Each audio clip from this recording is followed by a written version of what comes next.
Hey guys! Welcome to mini vlog. ఈరోజు నాకు office ఉందనమాట. సో, దానికోసం పొద్దున్నే లేచి రెడీ అయిపోతున్నా.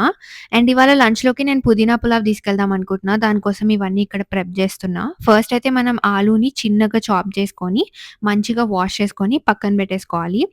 దాని తర్వాత నేను ఇవి బ్లెండర్‌లోకి యాడ్ చేసి కొంచెం సాల్ట్ కూడా యాడ్ చేస్తున్నా. అండ్ రైస్ కూడా మంచిగా వాష్ చేసుకొని పక్కన పెట్టేసుకోండి. ఇవన్నీ రెడీ ఉన్నాక ఒక పాట్‌లో కొంచెం ఘీ యాడ్ చేసి దాంట్లో జీరా, ఆనియన్స్, కరివేపాకు యాడ్ చేసుకొని, కొంచెం సాల్ట్ మీ టేస్ట్‌కి తగ్గట్టు అండ్ పసుపు యాడ్ చేసుకొని బాగా ఫ్రై చేసుకోండి. ఇవి ఫ్రై అయిపోయాక కొంచెం జింజర్ గార్లిక్ పేస్ట్ యాడ్ చేసుకొని, ఇది మనం ఫైన్‌గా ఆహ్, బ్లెండ్ చేసుకోవాలి. ఇది కూడా రెడీ అయిపోయాక దీన్ని యాడ్ చేసేసి వాటర్‌ని ఏసి బాయిలింగ్‌కొచ్చాక రైస్ యాడ్ చేసేస్తే మన పుదీనా పులావ్ రెడీ అనమాట.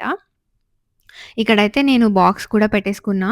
అండ్ ఇంకా ఆఫీస్‌కి స్టార్ట్ అయిపోవడమే. ఈరోజు కొంచెం లైట్‌గా వర్షం గూడా పడుతుండే. సో, ఇప్పుడైతే లంచ్ బ్రేక్‌లో టేస్ట్ చేసి నేను మీకు చెప్తా. And yeah! ఇక్కడైతే నేను టేస్ట్ చేషినా. కానీ కొంచెం కారమైంది. నెక్స్ట్ టైమ్ చిల్లీస్ కొంచెం తగ్గించుకుంటే అద్దిరిపోతది.